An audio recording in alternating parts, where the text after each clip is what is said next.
Imagine an emperor so deranged that he declared war on the ocean, made his horse a consul, and turned the Roman Senate into his personal brothel. Picture a ruler who forced senators to watch him have sex with their wives, fed prisoners to wild animals for entertainment, and claimed to be a living god who deserved worship from every person in the empire. This wasn't the plot of a twisted horror movie. This was the reality of Caligula's reign.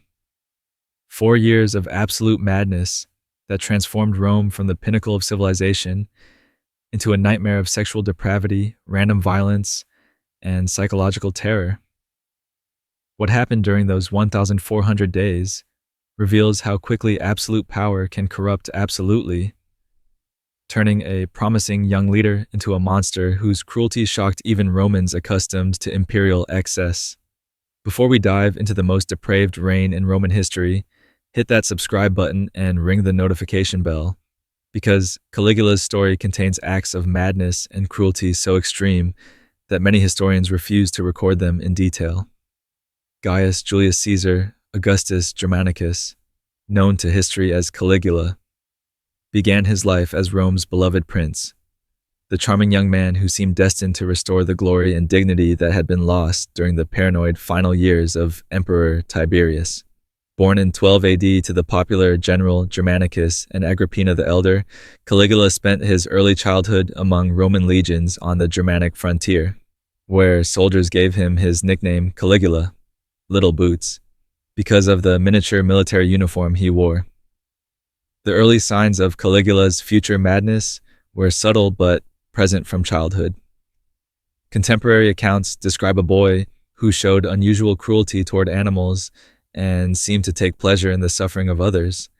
He would torture small creatures for entertainment and showed no empathy when witnessing pain or distress. However, these warning signs were largely overlooked because of his charm, intelligence, and the political advantages his noble lineage provided. Caligula's rise to power in 37 AD was greeted with genuine celebration throughout the Roman Empire. After years of Tiberius's increasingly paranoid and reclusive rule, Romans looked forward to having a young, energetic emperor who would restore the empire's prestige and engage actively with public life. Caligula's first actions as emperor seemed to confirm these hopes. He recalled political exiles, distributed generous bonuses to the Praetorian Guard and ordinary citizens, and put on spectacular games and shows that delighted the masses. The transformation from beloved ruler to terrifying tyrant began gradually but accelerated rapidly after Caligula suffered a serious illness in late 37 AD. Modern medical analysis suggests he may have suffered from temporal lobe epilepsy, which can cause dramatic personality changes, hypersexuality, and violent behavior. Whatever the medical cause, Caligula emerged from his illness as a completely different person, paranoid, megalomaniacal, and increasingly convinced of his own divine nature. The first clear signs of madness appeared in Caligula's treatment of his own family members. He began sleeping with his sisters, openly bragging about these incestuous relationships and treating them as evidence of his godlike status above normal human morality. His favorite sister, Drusilla, became not just his lover, but his partner in increasingly elaborate sexual games that shocked even the sexually permissive Roman court.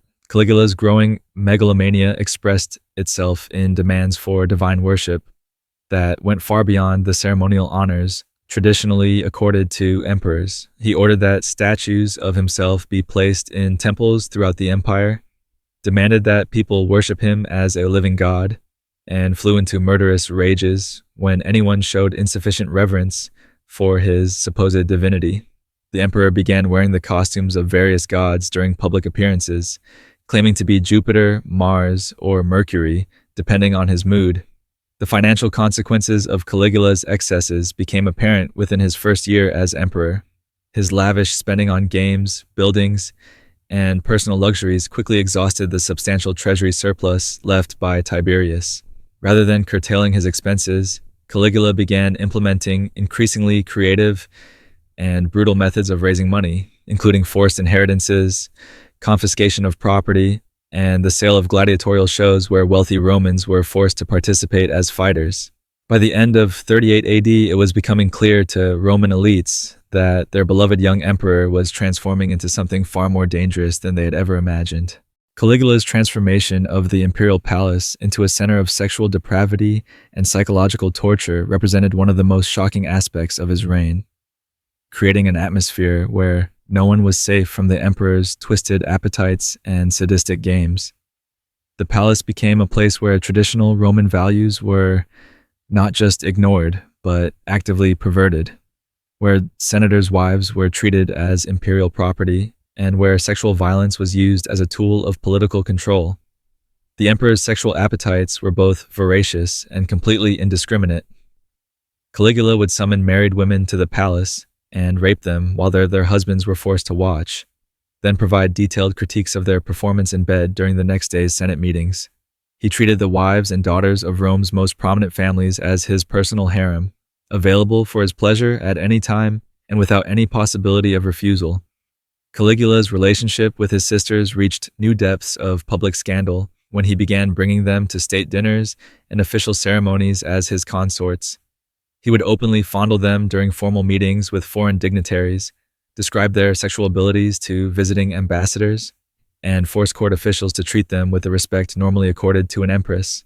When Drusilla died in 38 AD, possibly from complications of a pregnancy caused by their incestuous relationship, Caligula declared her a goddess and made it a capital crime to laugh, bathe, or dine with family during the official mourning period. The emperor's sexual games extended far beyond his immediate family to encompass virtually everyone who came into contact with the imperial court. He would force senators to prostitute their wives and daughters at elaborate parties, setting prices for sexual services, and keeping detailed records of who had earned the most money. These events were not private orgies, but official state functions where participation was mandatory and refusal was treated as treason. Male members of the court were not exempt from Caligula's sexual predations.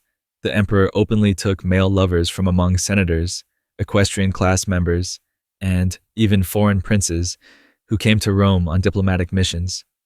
He seemed to take particular pleasure in humiliating powerful men by forcing them into submissive sexual roles, using their degradation as a demonstration of his absolute power over every aspect of their lives.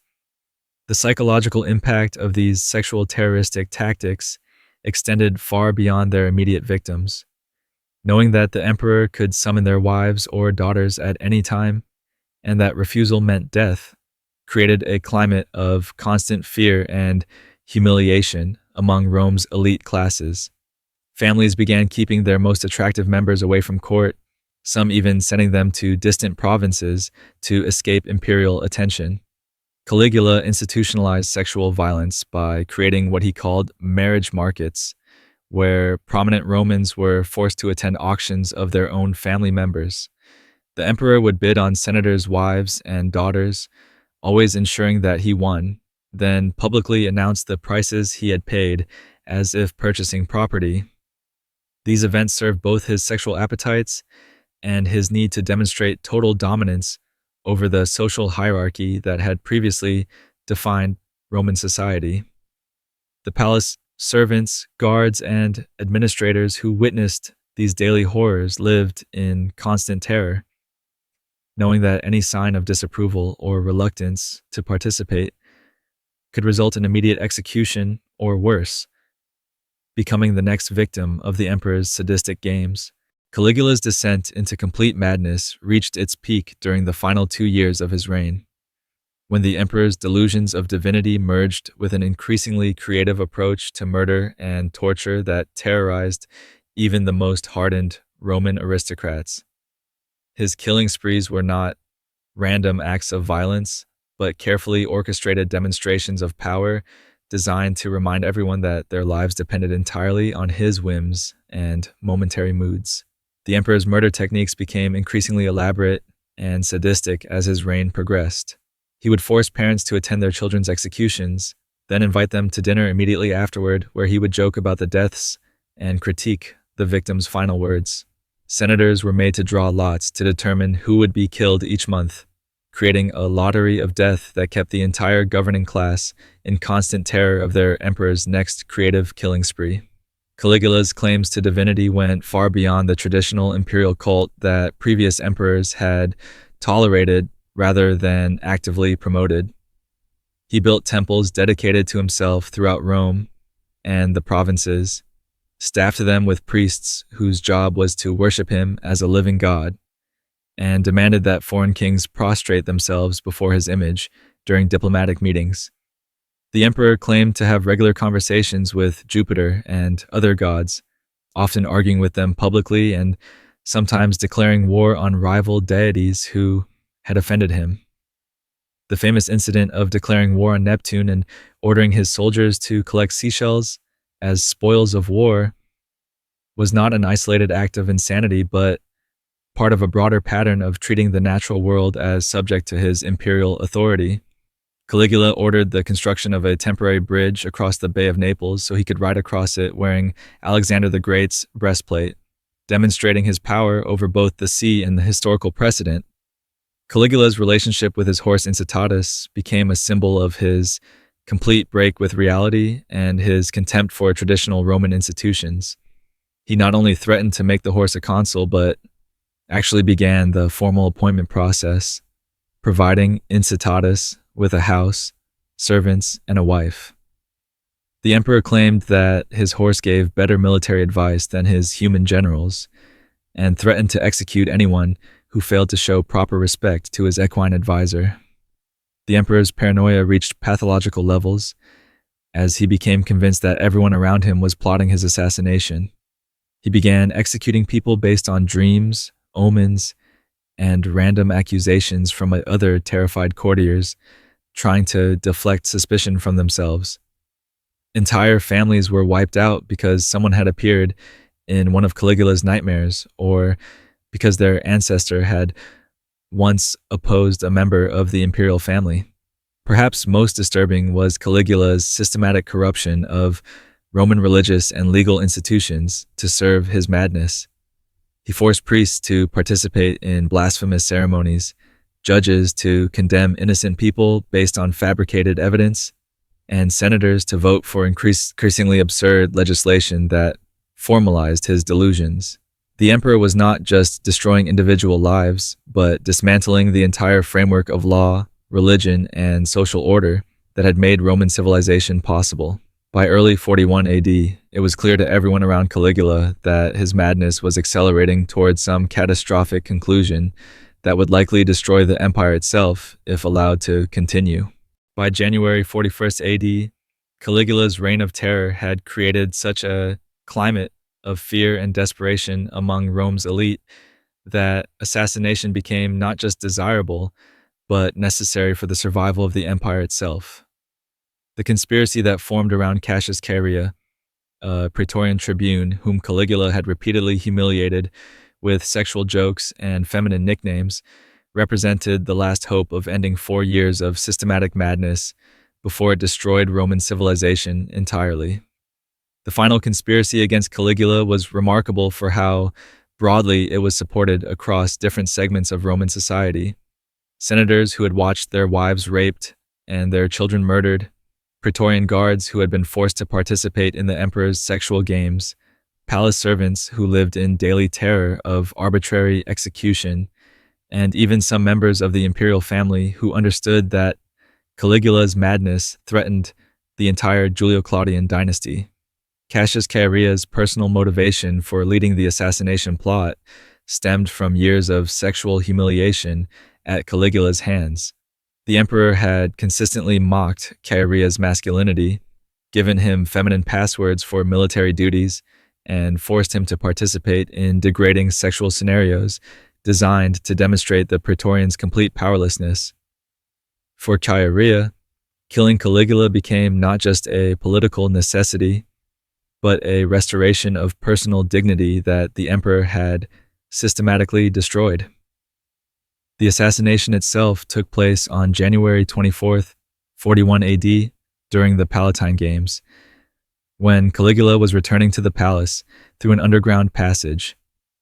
Chaerea and his fellow conspirators attacked the emperor with swords, stabbing him over 30 times while he begged for his life, and tried to convince them that he was joking about his previous cruelties. The man who had shown no mercy to countless victims died as helplessly as any of his own murder victims. The immediate aftermath of Caligula's death revealed the complete breakdown of Roman political institutions that had occurred during his reign. The Praetorian Guard went on a killing spree, murdering not just the emperor but also his wife Caesonia and their infant daughter, whom they bashed against a wall to prevent any future claims to imperial succession. The violence continued as different factions tried to determine who would rule next, with some senators advocating for the restoration of the Republic and others supporting various imperial candidates. The discovery of Claudius hiding behind a curtain in the palace led to his acclamation as emperor by the Praetorian Guard, largely because he was the only adult male member of the imperial family who had survived Caligula's paranoid purges. This accidental succession demonstrated how thoroughly Caligula's madness had destroyed normal succession planning and left the empire vulnerable to military coups and civil war. Caligula's legacy extended far beyond the immediate damage he had caused during his 4-year reign. His systematic corruption of Roman institutions, his transformation of the imperial court into a center of sexual terror, and his demonstration that absolute power could be used for purely personal gratification rather than imperial governance established precedents that would influence later emperors throughout Roman history. The memory of Caligula's reign served as both a warning and, tragically, an inspiration for future rulers who saw in his example proof that emperors could literally get away with murder if they controlled the military and maintained sufficient terror among potential opponents. The next time you think absolute power might not be so bad, remember Caligula, a man who turned an empire into his personal torture chamber and proved that unchecked authority inevitably leads to the destruction of everything civilized society holds dear. His reign reminds us that madness and power make a combination more dangerous than any military threat or natural disaster. If this shocking exploration of imperial insanity revealed just how quickly civilization can collapse under a tyrant's rule, smash that like button, subscribe for more untold stories of history's most dangerous rulers, and hit that notification bell, because understanding how power corrupts isn't just history, it's a survival guide for the future. What other historical rulers do you think were even worse than Caligula? Share your thoughts in the comments below.